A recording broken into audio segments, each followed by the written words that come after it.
Welcome to the Pretty Powerful Podcast, where powerful women are interviewed every week to share real inspiring stories and incredible insight to help women or anyone break the barriers, be a part of innovation, shatter the glass ceiling, and dominate to the top of their sport, industry, or life's mission. Join us as we celebrate exceptional women and step into our power. And now, here's your host, Angela Gennari. Hello, welcome to another episode of the Pretty Powerful Podcast. My name is Angela Gennari, and I am here with Gillian McIver. Hi, Gillian. Hi, so nice to be here. So nice to have you. So Gillian McIver is the founder of Rain Wellness, a brand committed to delivering high-quality, sustainable, effective menstrual products that embody a meaningful purpose. Gillian grew up in a small town, Ontario, Canada, with an amazing supportive family with 2 brothers, 1 sister, and the best parents. She competed internationally in freestyle skiing until the age of 19 and credits competing at high levels for teaching her the value of commitment, determination, and learning from mistakes, essential in entrepreneurship for sure. So you launched Rain Wellness less than a year ago. And can you tell me about what made you come into the idea that you want to start a wellness company?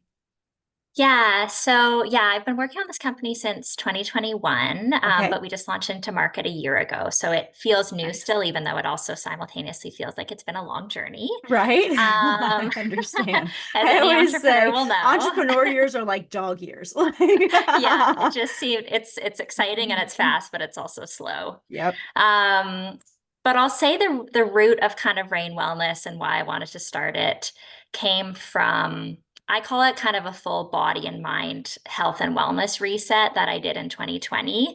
In February of 2020, I started my MBA at Ivy Business School here in Canada. And, we started 2 weeks before COVID and we didn't know COVID was Nice. happening, obviously. And then everything Mhm. went into lockdown. And I've always been a very active person, but those first kind of 6 to 7 months of COVID, coupled with school, I definitely let my health and wellness take a back seat. And I was, Yep. consuming lots of things and just not using kind of my health and wellness as a priority anymore.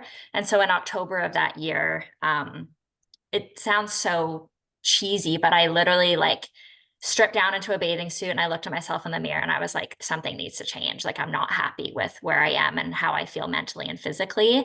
And so the next day I, purchased a workout program at my house and I Nice.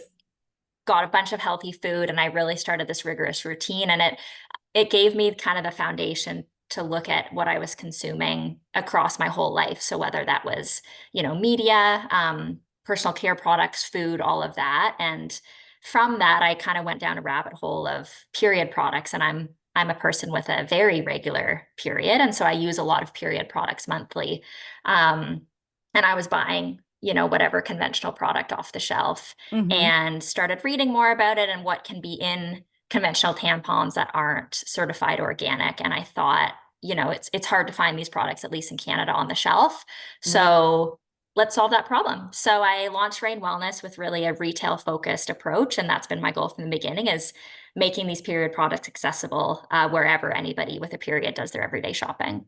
Nice. So retail is a very competitive space, isn't it? So how hard is it to get shelf space? It is a world that I knew nothing about, and Yeah. maybe ignorance is bliss in this point, Yeah. because Yeah. I don't know if I would have taken a retail first strategy if I'd known how intricate it all is, and how many layers there is to get into retail. But Yeah. I've been lucky, I'll say. And so there's a pharmacy chain here in Canada, which I won't say the name because it's not official yet, but we're supposed to launch into quite a few stores in a couple months. And right before this, I came off of a pricing call, and Oh. everybody wants bigger margins. Oh, And at really? least, and I've learned very quickly that to get into retail, it's really hard to just sell direct to a large retailer. There needs to be a distributor involved because, Mm. CVS or whatever, they don't want to hold a million accounts with every product in their store, they want to hold 500 accounts and have a distributor provide those. And so, Yeah. the distributor needs their margins, which is fair. They're doing a lot of work for me. The retailer needs their margins. I need to cover my costs and hopefully make a little bit of money at the end of the Yeah. day. There's shelving fees. I have 4 SKUs. Every SKU typically comes with a pretty hefty shelving fee. Mm. So it's kind of the Wild West, and the financial health of the company can fall away very quickly, or it can be very successful. It just takes a really locked in strategy, and that I have found is really all about relationships and who I enter a distributor relation with and stuff. But yeah, it's been something I never expected. And again, I think ignorance is bliss in that Yeah, standpoint. I know. I feel the same way about my industry too. I didn't know what I didn't know, and that is probably what allowed me to do what I did because, it's one of those things where nobody told me I couldn't, so I just did. And so, yeah, ignorance can be very bliss when you're starting a business and you're trying to take chances on yourself. Um, Absolutely. yeah, because if you overthink it and you listen to all the feedback from people saying, "Nope, can't be done. No, you can't do it." They're telling you their limitations, not yours. So, Absolutely. And I found that at the beginning of starting this business, like my product line is considered by both the FDA and our organization called Health Canada, they're considered uh-huh. medical devices because they go in your body. And so they have Oh, to be interesting. approved by Health Canada and FDA. And before I'd even started the Health Canada licensing process, anybody I spoke to was like, you can't do it alone. There's no way. You need to Mm, hire consultants, you need to hire a lawyer. And so I did those things without even trying because I had essentially been scared into thinking I couldn't do it alone. And so I paid some consultants and I wasn't really happy with the work and I didn't get anywhere. So I eventually just did it myself. And yeah, it wasn't easy. It was kind of a head banging against the wall experience, but I also did it at the end of the day. And I think it's really easy to get caught up in people being like, well, no, you can't do that. Like, that's right. crazy. You can't deal with this government organization on your own. And you can do a lot more than you think you can. It takes maybe a little bit more time. That's exactly right. Yeah. Well, good for you. Good for you for doing it Thank you. and going after it. So, why not the e-commerce channel, or did you consider it and you just decided to do retail instead? I've looked at both. Hmm. It's funny, it was like 2022, I think, and I was kind of looking at my business plan and the projected financials, and I didn't even have product in Canada yet. I wasn't selling. Yeah. But I just kind of had this light bulb moment, so to speak, of like it just makes more sense to be on retail because at least here in Canada, shipping is quite expensive. And so Oh, a tampon is a product that when you need one, you typically need one pretty now. quickly. Right. Yeah, now. Yeah. Some Yeah. people plan ahead, some people Mhm. don't. I don't. Yeah, I I'm don't usually usually. on a I mean, trip and I'm like, yeah, damn it. the amount of people that say that is Mhm, amazing. mhm. So yeah, it was kind of, I looked at it and I was like, how can we get this into more hands more quickly and for a cheaper price? Because if I started adding up, so a consumer buys it for $9.99 from my website, I put it in a Sure. box, I ship it to them with Canada Post. It's like $20, and that Wow. doesn't feel accessible to people who want access to clean period products. And so that option exists. You can buy it through my website, you can buy it through e-commerce Mhm. wellness platforms in Canada, which I love because it lets people shop how they want to shop. But I really wanted a retail first strategy because you're already buying, Mhm. something else at the grocery store and you're like, "Oh yeah, I also need this." And you grab Yeah, it and it's not going to cost you $20. that's good. Yeah, that makes total sense. So have you thought about setting up distribution outside of Canada? Yes, I have my sights set on the US. Nice. Yeah, I'm just actually working with a logistics company now who's based in the Mhm. US, who's amazing. And they're, when I'm ready, going to help facilitate that process. My products are FDA licensed already. I need my own FDA, I think they call it like an establishment license, Okay. which comes at a hefty cost and it only renews Mhm. every October. And so we're quickly approaching October. So Oh, yeah. I'm running the business case as to if I should purchase it this October or wait a little bit. But absolutely, the US market is big. It's amazing. There's such cool retailers that I'd love to get into. And I think my brand story and the product itself could do well there. So that's my next goal. I love it. Very cool. All right. Yeah, I imagine that anything on the healthcare side is going to be a challenge, just because there's so much more regulatory, you know, jargon and things that you have to know. And has that just been a huge learning curve for you? Yeah, that year that I was working on those Health Canada licenses, and I feel like every week I was like, oh, okay, yeah, here's another layer to it. Yep, And yep. even though the how it works, I private label from my manufacturer. And so the manufacturer was already Health Canada license. The Oh, good. products themselves are Health Canada license. As I white label under my own brand, I needed my own license as well. So they're licensed at multiple levels. Interesting. Um, yeah, and it felt like a very archaic process, I will say, trying to Hmm. go through it, how they accept applications, how they communicate. Um, it's not streamlined in any way. And it's interesting, at least when I hear our government, saying that they really are here to help entrepreneurs, which I do Right. believe to an extent, but there's also all of these roadblocks, which I think people who haven't gone through it don't even know exist. And so it's our job of, I think, people who've gone through it with brands to be like, hey, this could be way better. Let's make it better, Yeah, yeah. And so, yeah, I cried a lot that year. I will say I was so Mhm. frustrated a lot of the time. Yeah. Well, and I own a security company, and last year we made this decision to expand into several states, and I had no idea what I was getting myself into because security is one thing, one of the many really cumbersome processes in the US where it's state governed, not federal governed. So from state Oh. to state, the laws are completely different. I mean, like Oh. so much so that I have to have somebody in that state managing compliance for that state. And so I have to hire somebody full time, and that's their job. You manage compliance and everything that you're doing. And so it's so cumbersome. So it really has to make sense, even just to expand state to state in the US when you're doing something that involves licensing or certifications or anything like that. So I totally get it. They think the United States is so easy to do business because we're all one country, except that there are different things where the states govern it, not the federal.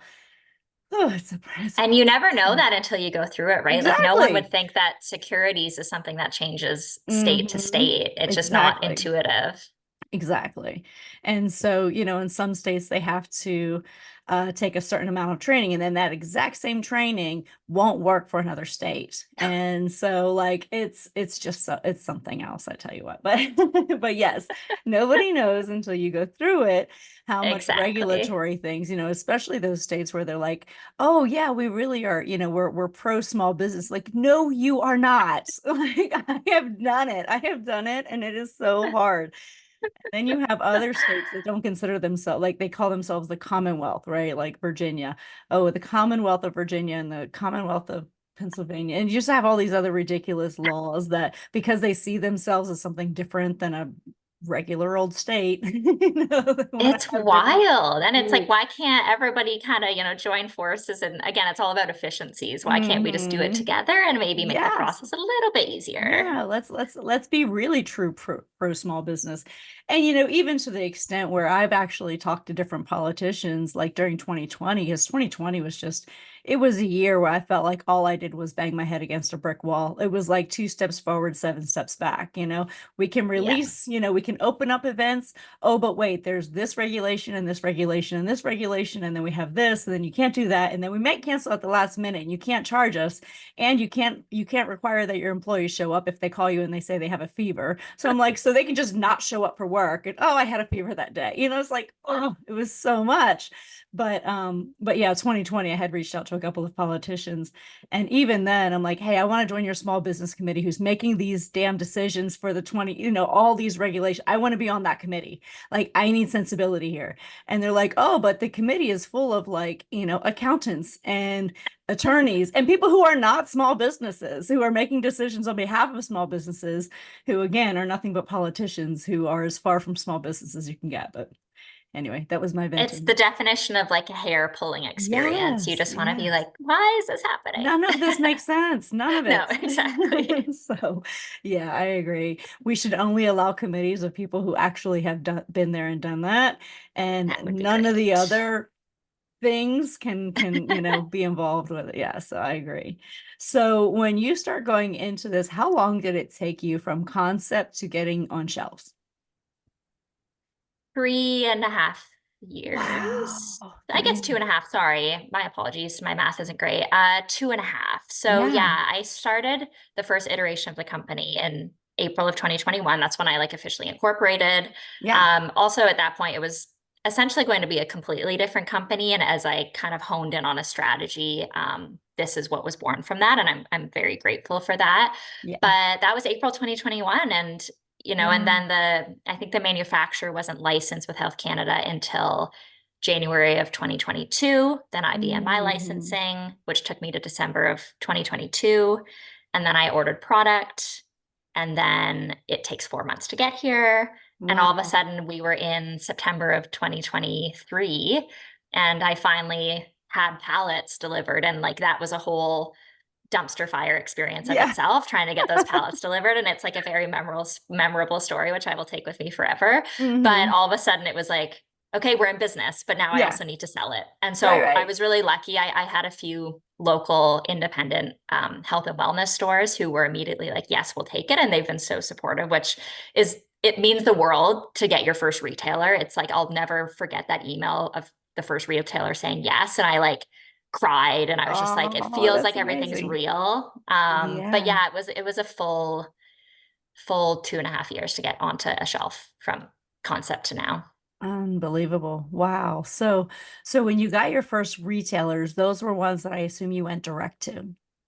Exactly. Okay. Yeah. I just signed a distributor about a month ago. And so we're just now in the midst of doing our first deal together, which is with a major retailer. And that's what spurred the need to get a distributor. I met Mhm. with the retailer independently way back in March, and they were Nice. like, yep, we love it. We'll take it on, but you need a distributor. And then I wanted to find the right partner. And so I took quite a few months to do that because, I wanted a partner that I could see long-term growth with and long-term Mhm. strategy in the distribution space. And so we just signed the contract in August. And so now we're doing that first deal together, which is exciting. But until till now, I've been approaching stores on my own and literally like door knocking or walking in and being like, oh, I think my product can be a great fit here. That's And the amazing. feedback is, yeah, I don't always get yeses, of course, but the Mhm. stores that take it, they're really excited and they love to tell the brand story and publish that on social media and stuff, which any little bit helps. That's really cool. So tell me what the process is like when getting a distributor. Like, is this somebody that you're vetting them and they're vetting you at the same time, I assume, right? Because I'm assuming they don't want brands or products that they can't really sell.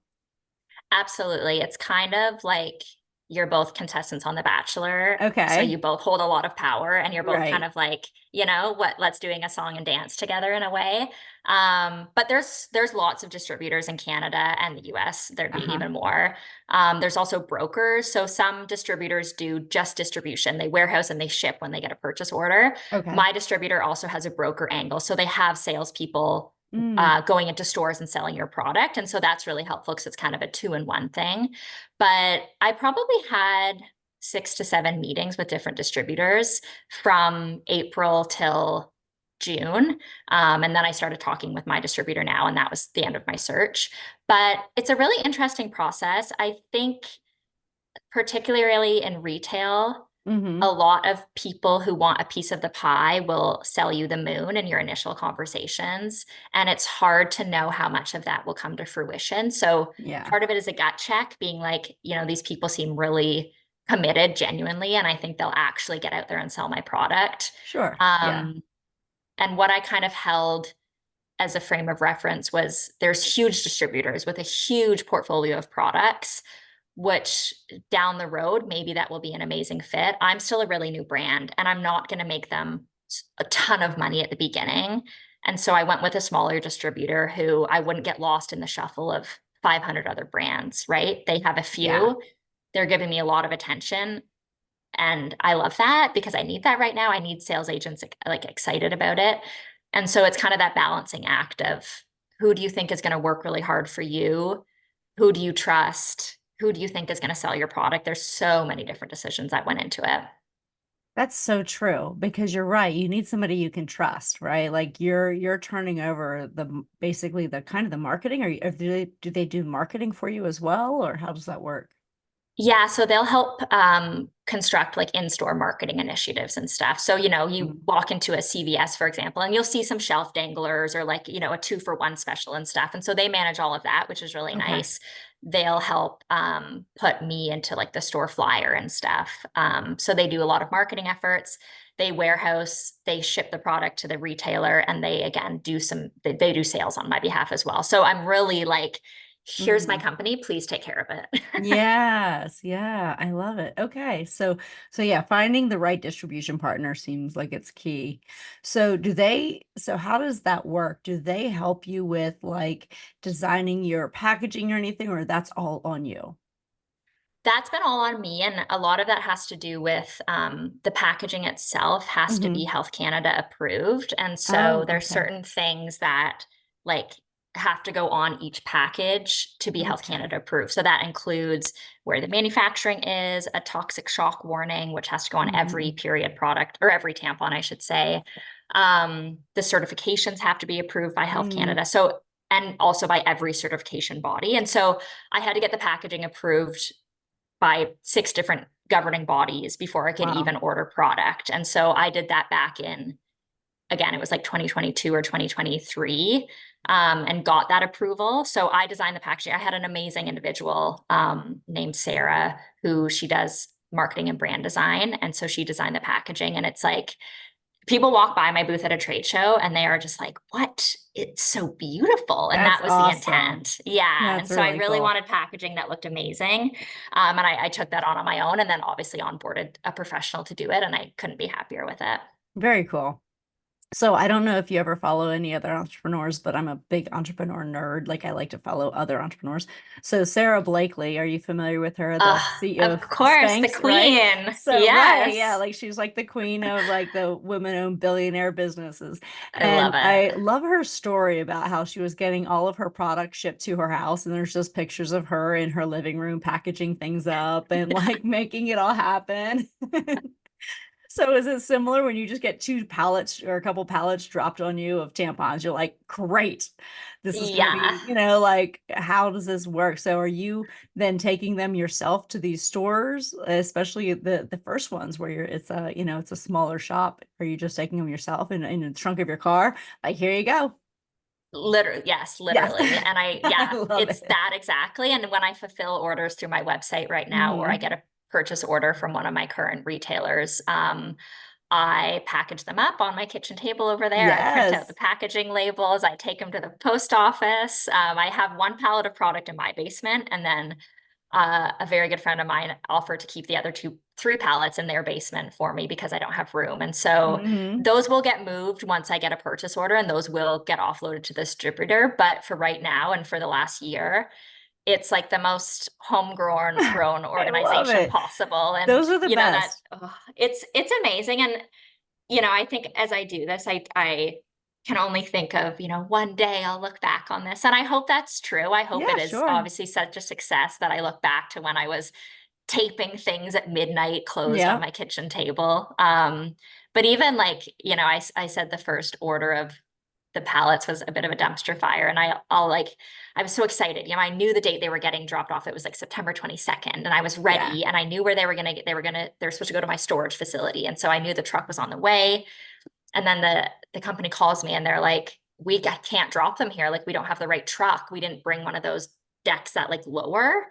So we Oh, need a thing that we no. can back into. And I was like, but I don't have that. Like, Yeah, I don't have just like a a warehouse. warehouse. Right. Yeah. And so they're like, well, let us call one of our customers in the area. And so what, bless her heart, the like truck dispatcher, she called a local furniture company. I'm from a small town, so people like to help each other out, but she called a local furniture company who they deal with, and they were Yeah. like, okay, like, yeah, we'll take them, but they need to be out by 7 o'clock tonight. It's like 11 in the morning. And I Oh, was like, no. okay. So the truck rolls up. 3 huge pallets off the back of the truck into this furniture store. And I was like, this is crazy. And I call my mom and dad crying. And I was like, I don't know what to do. Like, Yeah. I can't move them. Like, what are we gonna do? And so my dad was working, bless my mom's heart. She's like, let's do this. So she loads up the SUV in the trailer and comes over. And for the next like 5 hours, we did like box by box Oh into this no. trailer, drove home box by box into the garage. And we did that like 3 or 4 trips and we got it done. And it's just one of those things where it's like, I was all tears and overwhelmed. It got done and it is a funny story now. And I just think it's again, one of those like moments burned into my memory where I'm like, again, down the road, this will be laughable. And it will be one of those Yes. things where you're like, Mom, remember when we had to move 10,000 boxes of tampons? That's awesome. I love it. So, these stories are so priceless because honestly, like, so I've done, with this podcast, I was asked to do a public speaking event and I'm like, what am I going to talk about? And they're like, just talk about, you and Titan. And I was like, I mean, I have some crazy stories about things that I've had to overcome. They're like, those are great. And honestly, like I just this week did my 3rd speaking engagement. And those stories are what resonate. Like that is, I could give them, here's how to start a business and become a millionaire step by step. And they will listen to none of that. But that one story that I tell them about how I, nearly lost the entire business Yeah. in a matter of 3 days. They're like, that story was great. And I'm like, but what about the other things? They're like, no, we only care about those things. Yeah. I think it adds a really human perspective, right? Like I Correct. think you can look on LinkedIn and Instagram and it Mm. seems like every entrepreneur is so successful, Yeah. but we've all also had those not every entrepreneur is successful, and Yes. I don't make any money from my company right now, just full context. But Yeah. it really gives a human perspective of like, these Yeah. are the highs and the lows, and it's not all fun, and it's certainly not all pretty. But it's so much like there's so much that you have to come, like grit and tenacity, and that grit and tenacity and that early hard days. This is why I always tell people don't go and get VC funding with an idea. Don't do it because number one, you're giving up your whole company. And number two, you don't get to learn the lessons that help you to be a great entrepreneur and make really good business decisions later on when you do have the money. So like if somebody hands a 22-year-old who has this, oh, I'm going to start the newest great dating app, and they hand them $20 million, that $20 million is going to 6 months on some Yeah. stupid stuff that should never have been a thing. But the entrepreneur who's been gritty and who has pulled themselves up from their bootstraps, they're going to make really good choices with that $20 million later. So you really value every penny yes, when you're yes. figuring it out yourself. And I've certainly learned the value of that. And it's Mhm. scary at times. You can really stretch your personal finances and get Sure. yourself personally into a scary situation financially, but it's all part of it to an It's part of extent. it. Yeah. I Yeah. mean, like as an entrepreneur, you do have to do things that sound like the worst business decision ever. Like I'm going to finance my business with credit cards that have 27% interest rates. And like, this Yep. is what we're doing right now, And so like, this Well, is just how it's hang on by going. your fingernails. Yeah. Yes. And we'll work it out later. That'll be my later on plan. But like right now, Exactly. this is what we're doing. So Yeah. we've been there. But yeah, so I am a big believer in, figure out the hard stuff early. I even tell my son that as like life lessons, I'm like, make all the mistakes before you turn 18. And so Yeah. that way, because those mistakes, you have a landing pad, you have a little soft place to fall. You make those same mistakes financially, like you can go invest in Bitcoin. If you lose it all tomorrow, it's okay. You don't have to pay rent, right? So, Absolutely. go make crazy stock investments, go do all those things and learn what it feels like. It's kind of like getting an immunization. You get a little dose of something that if Yeah. you were to get it full on, it would be much worse.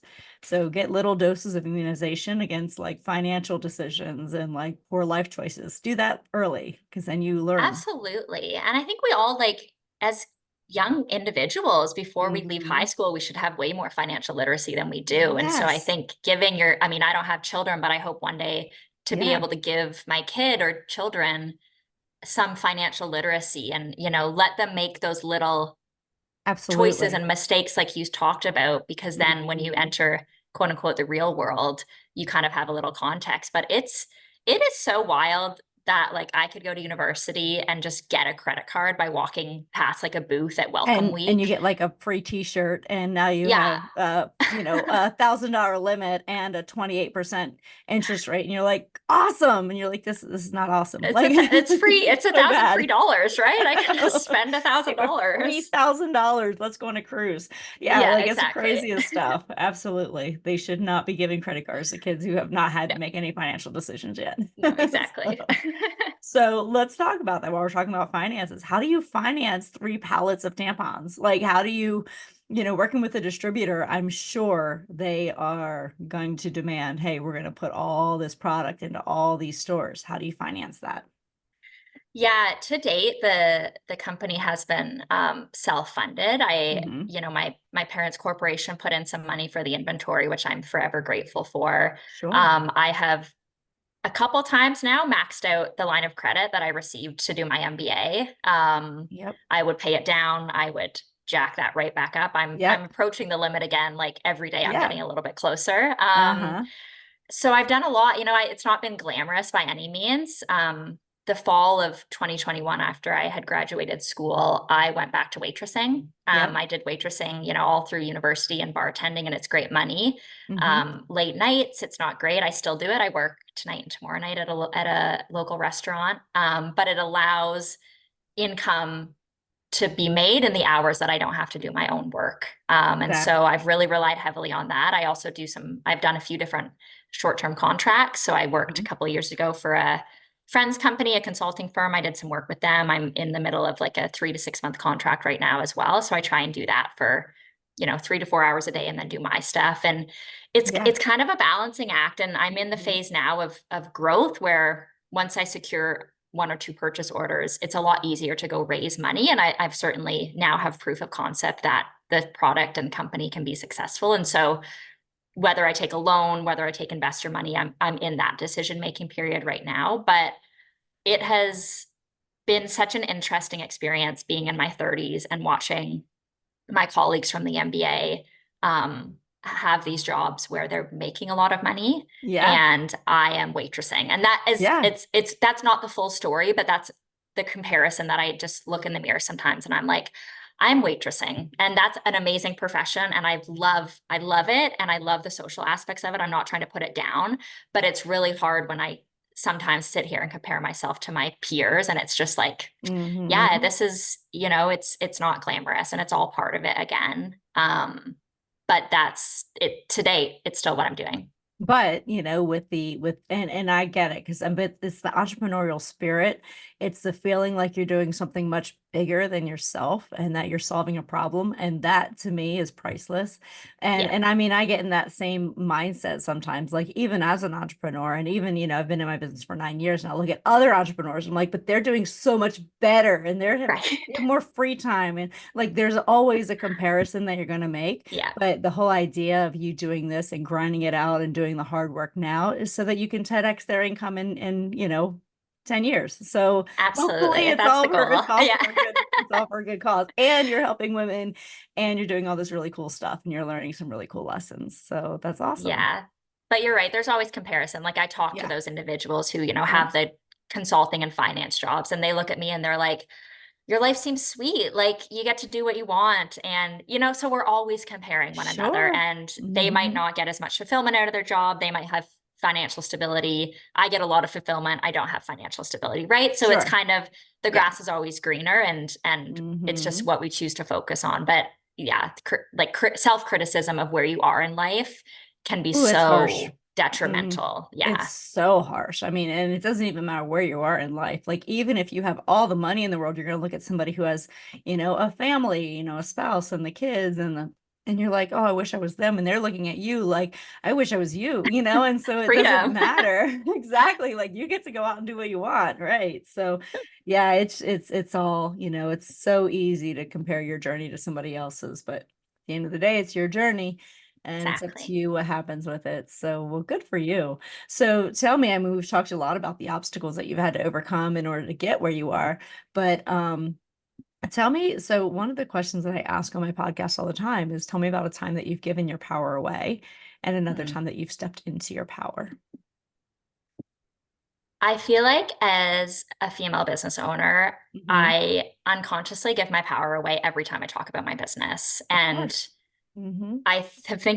been thinking about that more recently. And it's it's our nature to be like, oh, just that little thing I'm doing. It's not Yes. successful yet. I'm not Yes. making any money from it. It's like every time I talk about the business and I'm actively trying to change this, because what is the purpose of being like, oh, but it's nothing yet. Like maybe it'll be big one day, because Yeah. that's not Hmm. true. It is something. It's 3 years of work. It's a Hmm. passion. It's successful to what it can be right now. And so I truly think though, and to date, it's almost every time I've talked about my business, I've given my power away a little bit and made it seem smaller, and made myself feel smaller than just stepping into being like, this is my business. And the flip side of that is, this, it's kind of silly, but it was a big deal to me. And so this week, so 2 weeks ago, I got these, I did a photo shoot, right? So Yeah. I had got some headshots done. It was really fun. And some holding the product, whatever. And I haven't been really I haven't really promoted my own business on my own social media until recently. And so on my story on like Monday night, I put one of the new photos of me holding the product smiling.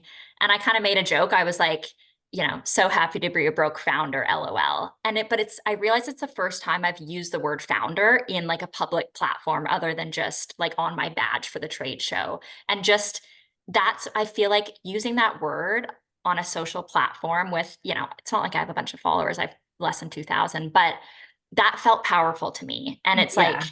I am a founder. At the end of the day, I have started this company. I have got it onto retail shelves, and that's pretty Hmm. cool. And so let's celebrate that. And yes, I did it in the form of a joke because that's what I find fulfilling. And but I use that word and I really stepped into it. And the amount of people I had responding being like, I had no idea you started a company. This is amazing. Tell me Yeah. about it.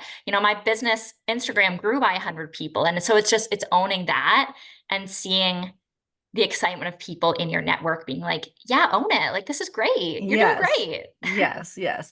Well, and just let me tell you, because I this is another soapbox that I'm gonna jump on real quick. But I see this all the time with women. We're constantly giving our power away, downplaying our accomplishments, and actually with this security conference, and there's a good friend of mine, and I adore her, and I think she walks on water. And like to me, she is just like the epitome of this accomplished woman. She was with the CIA, fairly prominent Cool. organization.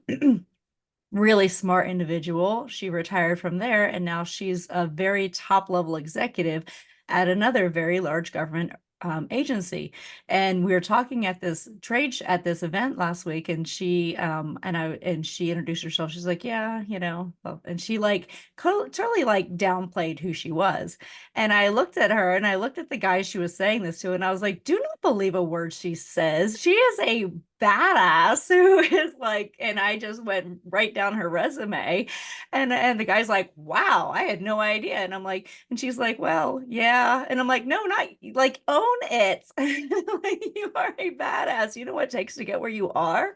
And so, but Absolutely. yeah, I think we do that all the time. And as women, we just downplay our accomplishments. And I even catch myself doing it. And I talk about Mhm. not doing it. And I catch myself doing it. Like, people would come up to me and say, oh my God, it's so cool what you're doing with Titan. You're growing it. This is so great. And I'm like, yeah, it's okay. But yeah, I mean, like, yeah, it takes a lot of work. Like, it takes so many sleepless nights and so much grit and so much tenacity.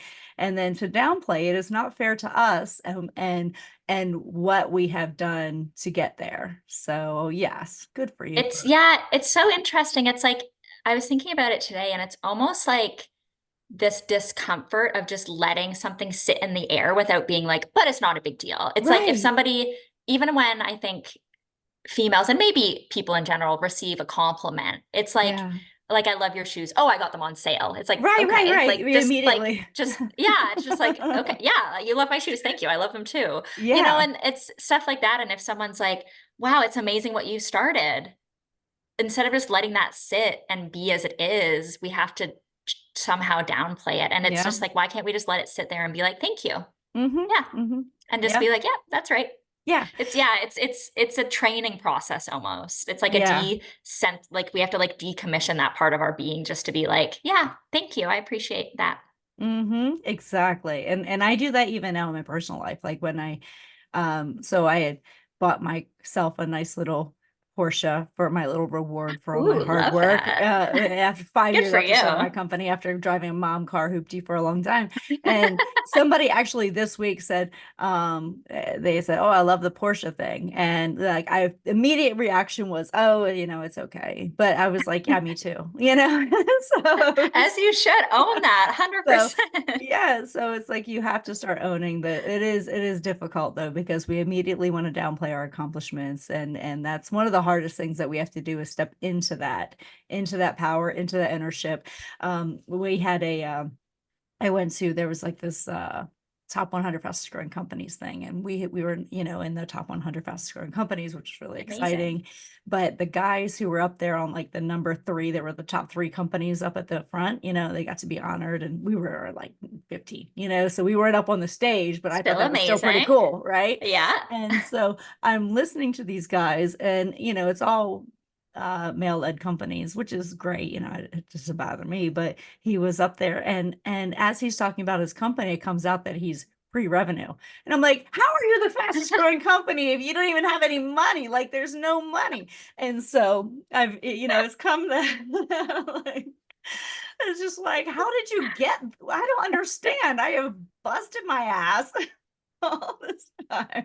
Like And what's happening I here? know. How are you up in the top three pre-revenue? And it's like one of those things where, listen, we've all been at that pre-revenue stage, but it does sound better when you say I'm a pre-revenue entrepreneur versus a broke entrepreneur, because, at the same time, you can just say pre-revenue 100%. and, it sounds like you're in the VC world, and that's how they get I'm away gonna with start it. using that. That sounds way better. Pre-revenue. So yeah, so I've now switched into, yeah, we're just pre-revenue this month. That's it. We're not behind. We're not in the I red. love that so Revenue. much. See, confidence though, that I sounds know. so Well, he different was than up being there like, with I'm like broke. all the confidence in the world talking about how they're pre-revenue. And I was like, wow, that takes a lot of guts, man, I tell you. I But love it. We can all learn from that, I we think. can. Some of these, Absolutely. there's no shortage of audacity in the world. So we can do whatever we want. And apparently it's okay. So I love it. so tell me, what advice would you give to your 18-year-old self? Oh, I would say that it's all going to be okay and you have so Mm, many years to figure it out. yeah. I always describe my 20s as tumultuous, like hectic. Yeah. There's so much going on. And I mean, I didn't go to university till I was 21. So I Hmm. kind of consider almost my 18-year-old self my 21-year-old self because most people start Sure. school then. But you're figuring out so much and there's so much unknown and you feel like you should be figuring it out because you're quote unquote an adult all of a sudden. Um, and I put a lot of pressure on myself. And every time I think through my 20s, I feel like I never completed something and that really bothered me. I feel like I would start something and then lose interest and start something and lose interest and have a new idea Mm, and then not see it through. And I would say that's okay. Try yeah. everything, Yeah. make mistakes, like you said, and don't, I would beat myself up less about why haven't I figured it out? Why don't I have a job like my friends? All of that. Um, Hmm. because we find our paths all at different times. And I spent so much of my 20s being like, oh, like I'm not making enough money. I don't have a good enough job. I'm not where I should be, whatever that even means. Yeah. And so I would just tell myself to like enjoy it more than be critical of myself because I didn't enjoy my 20s that much. Yeah. Yeah. I completely understand that. Do you think it has anything to do with the fact that you were an exceptional athlete? You just tend to beat yourself up more. You have higher expectations of yourself. I think so. Like certainly that transition out of competitive Hmm. sport to school. I Yeah. dropped out of my first university. I started school, like I kind of stopped skiing, obviously the end of that winter, and then I started school the next September. And I Hmm. dropped out 6 months later. I wasn't ready to go to school. That transition was really hard. And then I took another year off, and then I started school. And I think there's certainly an inherent like I want to be good at everything, Yeah. and that's what I'm used to, and I'm used to performing at like a pretty high level. And it took a while for me to kind of like calm down out of that. But I Yeah. certainly I wanted that same feeling from a career, and I wasn't getting it in my 20s. And that, I think, really, it's like I was just beating myself up that I hadn't found it yet, which isn't nice. Like we should be nicer to ourselves in I general and know. I cut ourselves know. a little slack and give ourselves grace and all of those things. But Mm, when you're in it, you don't see that, right? Like you when now don't. I'm 34 and I can look back and be like, oh, like I hold space in my heart for that Yeah. 25-year-old girl who was really lost. But when you're 25 and you're just like, oh, like this isn't working, you can't see outside of that. But Mm-mm. I would certainly look back and be like, it's all good. And you don't have to be a high performing athlete every day of your life. Yeah. Yeah. Well, and when you're in that mindset of like domination, you know what I mean? Like you can dominate in a sport, you expect to be able to do that same thing in every aspect of life. And it's not that easy. And I think that's why a lot of athletes, they'll get out of, their competitive sports and they'll coach because then they can put that same passion into something that they know they're already good at. Because starting something Absolutely. that is new that you're not good at is a different feeling and it's not a nice feeling, when you've been so used to being really good at something. So I can And like imagine that's a hard leaving that, transition. yeah, and you kind of leave your safe bubble that you've known Yeah. forever, right? And then you're like, and I think that's Hmm. why I dropped out of my first university. I was kind of like, I don't feel like I fit in here. And Yeah. it's like, of course I don't feel that way because I've lived in one world forever. Now I'm trying to Yeah. move way over here. And it took time. And, I'm glad I dropped out of that school because it led me to my other school. And I'm so happy that I went there. But Yeah. I was so critical of myself at that time because I was like, oh, you can't even like commit to this. Like first you Yeah. quit skiing, now you quit school. What are you going to quit next? And that Yeah. kind of played in my mind for a lot of years. Absolutely. That makes so much sense. So this has been such a fun conversation. I am really, really excited about everything that you're doing. So what's next for you? What's next, I think, is, I have two big retailers that I'm kind of in the process with now. That'll be, if I can get those finished before 2024, I will be so happy. And so that's Yeah. kind of front of radar right now. And then raising money, which is cool. It's an exciting Yeah. time for the business, and putting together that investor deck and seeing who bites. It feels like a good time to do that. And so I guess growth of the company is next for me, but particularly kind of those two big retailers. And then finally, maybe getting some money in that bank account. Yeah, I hear you. I hear you. Well, good for you. Well, I am cheering you on from here. Thank you. I think you're doing exceptional things, and you're definitely the person to take this to the finish line. So, I think Thank you you. have every bit of the grit and tenacity and everything that you need to get there. So, congratulations on your success so far and what you will be accomplishing, no doubt, very soon.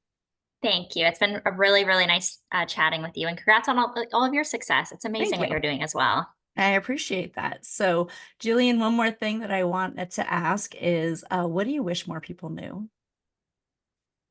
I wish that more people knew the importance of recognizing all sorts of different power. I think Mm, when we think of power, it's kind of either high leadership or the loud voice or something like that. But power comes in all sorts of different forms. And, I've worked as an executive assistant, I've worked as a coordinator, kind of these lower level jobs that yeah. don't always get looked at as holding a lot of power, but Hmm. being able to recognize people where they are and for the power that they bring to an organization or a family or whatever it is so important. And I think it really inspires people to, for a more inclusive environment, Yeah, where people can kind of step into their own power. And so as we all grow into different leadership positions, just remembering to recognize everybody along the way. that is amazing. I love that. Thank Well, you. thank you again. And how can people find you? My business social media is at reign.wellness, reign.wellness. My website is www.myrainwellness.com. And please go check out the products. I'd love that. And they'll be available in the US soon. Hopefully soon. I definitely plan to check it out as soon as it comes. So you'll have to let me know when that happens, and I will be your first Absolutely. customer in the US. So, Perfect. well, thank you so much. I have really, really enjoyed our conversation, and I am looking forward to seeing what else you've got going on and all the other things that you achieve. So Thank you much so much. success. It's been a great, great chat with you. Have a good day. Thanks, you too. And everybody, you can also